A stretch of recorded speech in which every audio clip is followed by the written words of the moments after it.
Welcome to Replenish.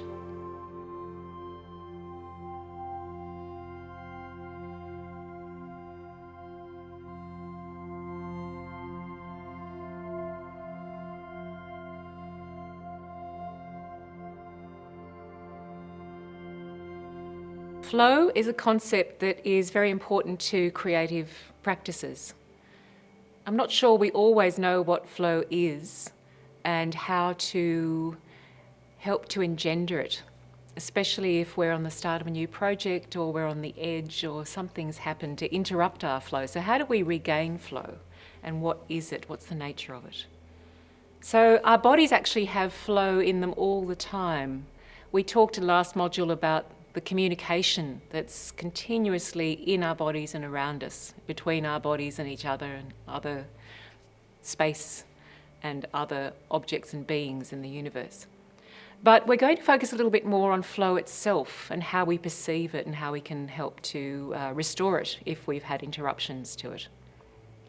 Firstly, think of the flow of the blood through the whole body and the coming forth from the heart and the coming back to the heart. And thinking of the complexity of that flow, which is coexistent with all the other flows of the electromagnetic fields, of the communication across synapses, all with their own rhythm. All in fact doing their own thing, even though we're not aware of it. So let's have a little exercise now to help us reconnect to flow and some of the experience of what's happening in our bodies all the time, whether we're aware of it or not. I'm inviting you to do the thing of sitting in the triangular base. We've done that several times now. Or if you're new to it, let me explain it. Sit in your sit bones and feel the coccyx, so that you're actually establishing a triangular base, out of which emerges your spinal column.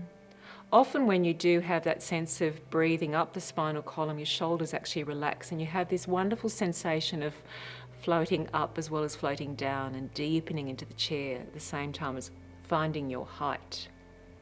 And at the top of the spinal column, of course, the cranium sits like a golf ball on a golf tee, and it's nice and loose. And just wriggling your shoulders a little bit, being very gentle, bringing that down to a very minimal movement. And think of this movement as a kind of figure 8, nice and gentle. And of course the rest of the body just moves with that of its own accord. Even if we really try hard to isolate parts of the body, there's adaptation and adjustment happening all the time. So let's just go with the adaptation and the adjustment and the flow of it, the fluidity. And then having a little forward and back movement as well. So I'm actually exaggerating this snake-like movement. This is my spinal column and it's moving like this.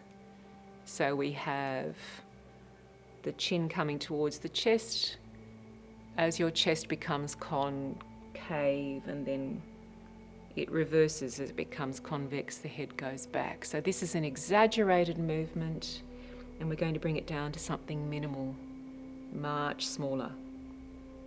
And this gives a chance for your breath and your consciousness to work millimetre by millimetre. It's so good to bring it down. And breathe. And then we're going to do this beautiful forward and back movement of the shoulders, but you're letting the whole of the body respond as well. So convex, concave. And I'm calling this the butterfly movement. So we're going to go and let this become larger and then bringing it into the minimum. So it's the tiniest movement, which lets you really feel this tiny square area, almost like a microchip area between your shoulder blades that is getting massaged, and also right here at the front of your body. It's getting a chance to breathe and stretch. And all the while your coccyx is anchored in the ground, your triangular base is responding. But we're in this sense of fluidity. And then alternate between your spinal roll And then the butterfly roll. And breathe. Now breathing in and breathing out. Breathing in through the central axis of the body, holding the breath in the moment in the central chamber, and breathing out. And this time with your breath, breathe in and imagine that your breath is circulating around each of the internal organs. So with each breath in and out, imagine that you breathe in and you breathe around the liver. And then you breathe out. Breathing in what you need, that beautiful oxygen, breathing in around the lungs. So you breathe into your lungs, but you also breathe around them, around the space around the lungs. And then breathe out. And then breathe in around the kidneys, left and right. And breathe out. And let's breathe around the spleen, the lovely spleen. We need our spleens. It's almost like giving it a wash with the breath, as if it's water, and then breathe out. And then breathe in around the heart, giving it a lovely gentle wash with the breath, and then breathing out.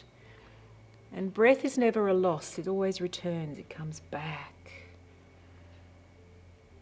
We're in constant exchange with the world, a flowing exchange in and out. Just let yourself relish that experience. Whilst you're remaining in this, it's a contemplative exercise, but believe me, it's happening. And within the Chinese medical system, there is an understanding that all the organs are working in collaboration with each other, in relationship to each other all the time. And we're just going to put up that lovely image, which will have also the quote, the source of the illustration, just for you to have a look at as well while you're breathing. Yeah? Having a look at what they call the cycle of fifths in the Qigong or Tai Chi understanding of what the body is. And you'll see that maybe one organ is the mother of another. There are interdependencies and correlations amongst all these organs with each other. So, again, the body not existing in isolation but in relationship and in flows of all sorts of exchanges across synapses, through the blood, around the organs, through the organs, in the spaciousness of the body and in relationship to everything that's outside of the body. Okay, a system of equal partners. Right. Now, this is an imaginative exercise and it's an observation exercise. Just see and observe your condition. Just observe your condition. Your mind will throw up images and ideas and words, and just observe. There's no right or wrong. Exactly about staying in the process and seeing what's there. What's here for this moment? Okay, so we're going to breathe in. And just imagine that you are sitting in a riverbed, or you are the riverbed. And imagine at first it's a dry riverbed, so feeling your buttocks and maybe the shins if you're sitting cross-legged, feeling the sandy base of the riverbed. And then listening for a gentle rush of water coming down the riverbed from behind and towards your body and around your body and forward. So just staying in that contemplation. So with each breath you're remembering, you're listening with your ears, soft ears, you're listening with your breath, hearing that babbling brook or playful creek, coming from behind, working around the body, letting the body be massaged or feeling the sensation of cool water on the skin and the flow forward. And breathing in.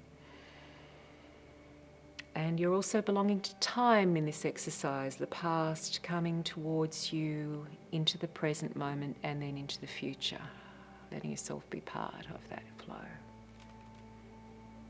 So we did a timeline exercise in Module 1 that you can recap if you haven't done it. This is another way of sitting in time, but it's being present in your body in this moment and experiencing flow through. Okay, and if you'd like to, you can use your hands to gesture this as well. You're breathing from behind into the present and flow. And like a little fishy sent forward from your body, let your fish travel down the river. Let a little fish, and you breathe in and let a little fish travel down the river. And listen to that splashing fish as it continues forward. Okay, so this is an additive process, as all our processes are. We don't actually finish an image, we add to it. It stays. You'll trust your body remains in process, remains in this flow, as it does with all the exercises we do. Okay, and what we're going to do now is contemplate being in the river, in the riverbed, and just observe. How do you experience the right side of your body? Does your right side actually feel as if there's more water and more volume there? Is it more present? What colour might you experience there? If you were to draw the right side of your body in the river, is it green? Is it full? Is it strong? Or is it the opposite? And if you wish for the moment, you can just take a piece of paper and draw with a crayon or a piece of watercolour brush and draw what it is to be that right side of your body. Okay. In a moment we'll show you other people's examples, but for the moment just trust that you can do this. And then contemplate the left side of your body and just observe. Is it the same or is it different? Just relish those differences if they're different.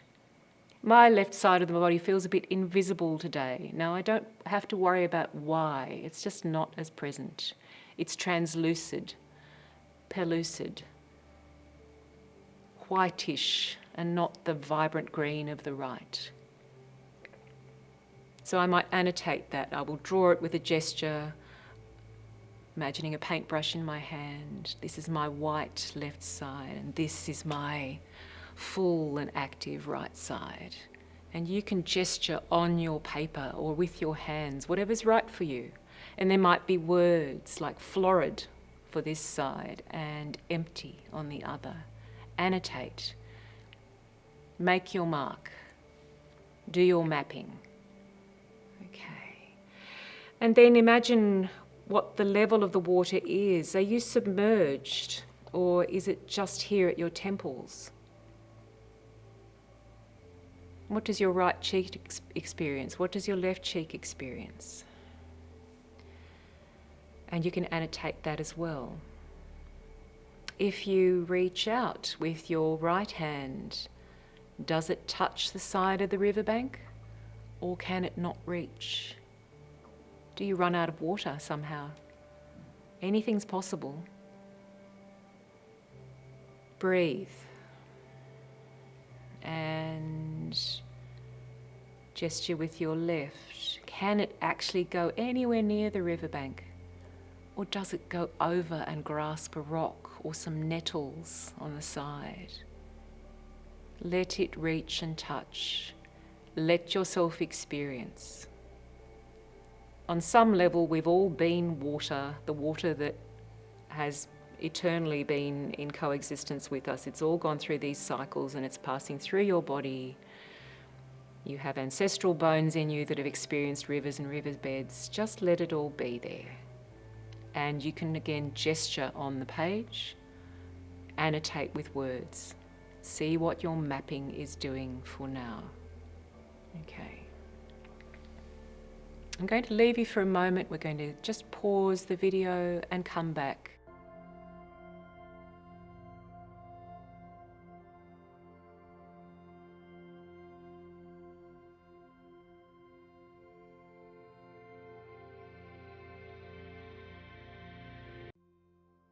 Welcome back. I hope you enjoyed some of that. Sometimes it can be a very enjoyable experience being in flow, and other times we're actually experiencing our resistances or absences, and all of that's really significant and really important. But the absences there's something in them. And that's what we're just giving a bit of space and time to identify and to allow those places to speak as well. Now, how about we just do a little memory exercise? So you've been doing your gesturing and flow and however that's come out for you. You are welcome to share any of your drawings with our Creative Restore on Instagram. We'll talk a bit more about that later. But right for now, just see if you can remember what it is to sit in your spinal column. Remember that rolling motion and then the butterfly motion.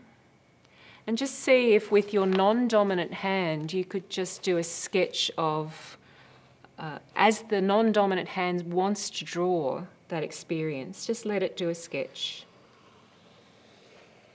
of both movements and of the spinal axis, and then allow it to also do a sketch. There we go, I've done that. So you can see I'm being very non-literal, and that's on purpose.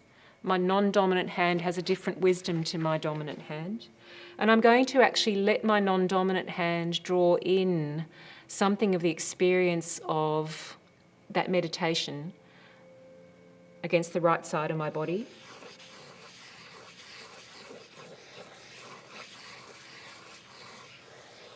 And it obviously doesn't like boundaries, my non-dominant hand. Look what it's done. It's gone right across the central axis. Good on it.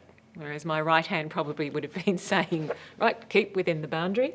And I'm going to ask it also to then draw my left side experience.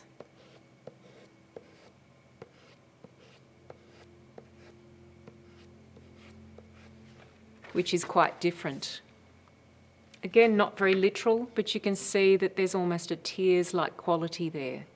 Okay, now that does have relevance to my life story at the moment, but I don't have to analyse it. What I'm doing is just letting it be there. And I might write some words such as tears or teardrops. And I might even put a word like relish over beside there. Now you can't see those, but for the left side of my body I've got tears and teardrops and relish up there. And just take a few seconds now to do that for your own. So with your non-dominant hand you've drawn the central axis, you've drawn something of the movement exercises we've done, and you've drawn qualities, attributes that have come to you through the exercise. And then we'll be back in a moment.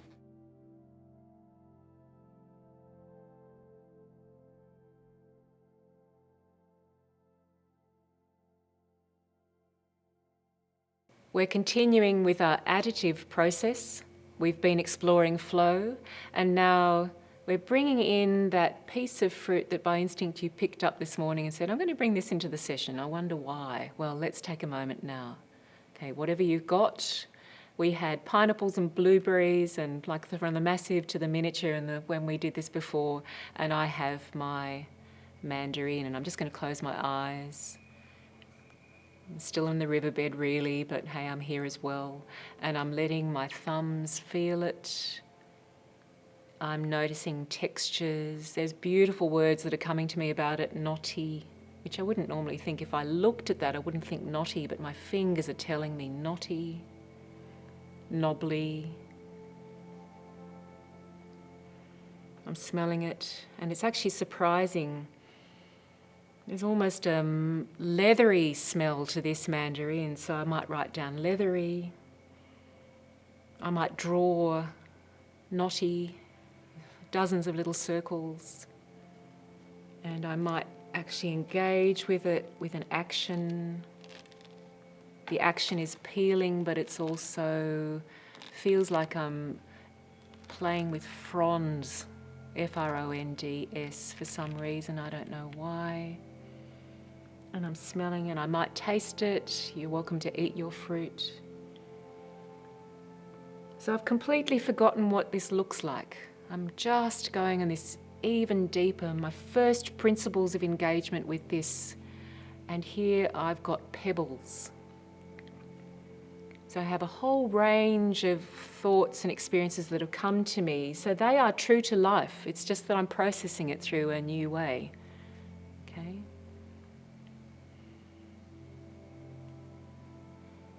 I'm amazed at how leathery this smells. So that would be one of the prominent words that's coming to me from this experience: leathery and fronds. The leathery fronds peeled open, and I got to the heart of the matter. What I'm asking you to do now is to let yourself piece together into a sentence all these components that come from your experience in the last half hour. And we might give it a little bit of order. We might give it a little bit of syntax for you just to help.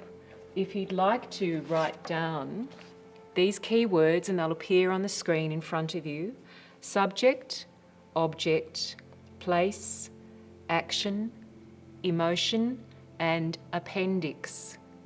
This might help you begin to write a sentence with a subject such as I, or he, or they, or she, or we.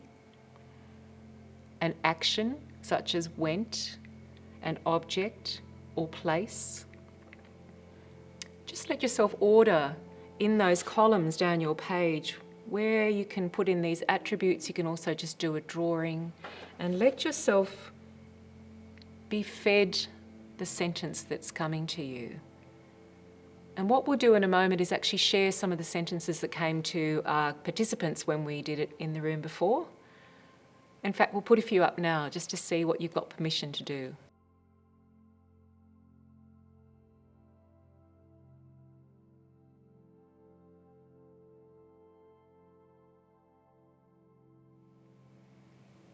And then taking as long as you need to let these things come together. This recomposition through the sensory experiences to create a sentence which will have rich meaning.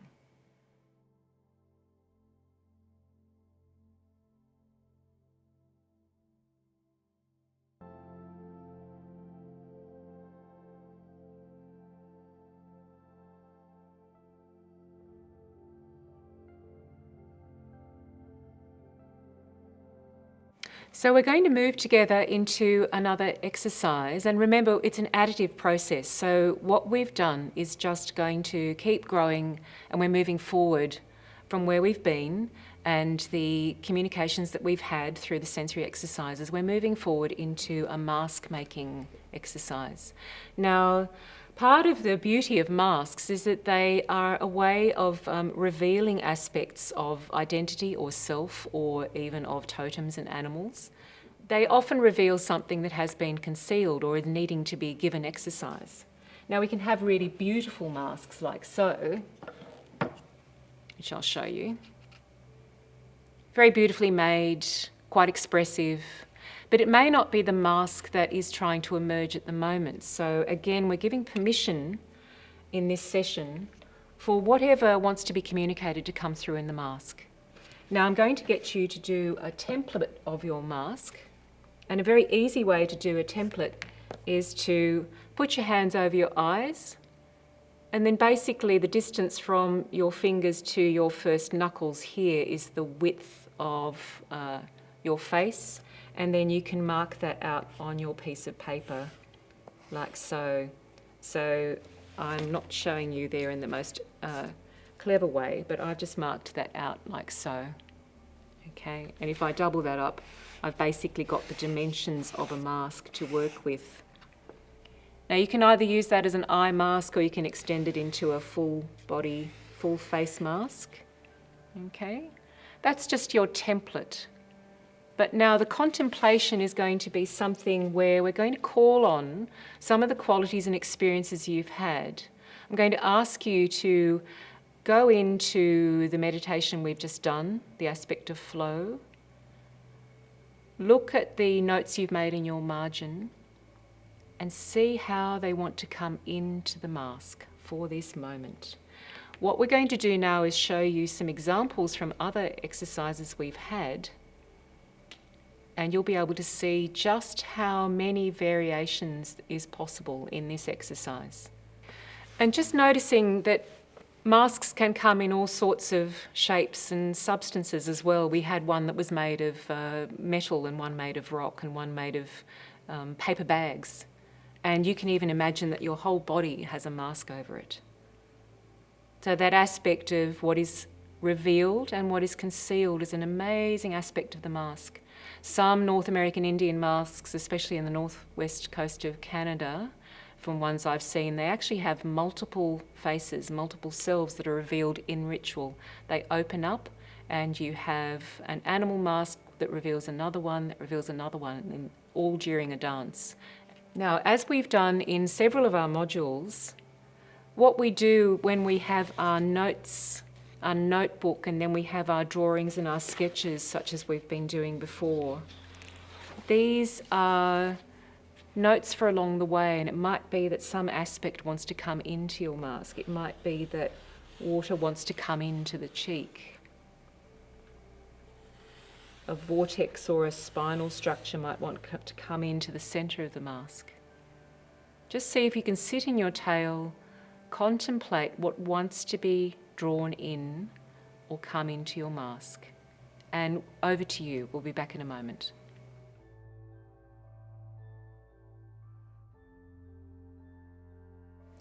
What we are doing with this exercise is creating a template that can keep growing with you day by day and into the weeks ahead, if that's what you wish.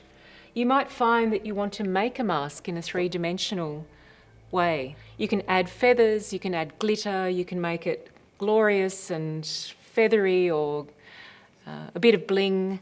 Or on the other hand, it could be, again, a map that shows you something about the resources you have and the resources you can call on and contemplate and come back to.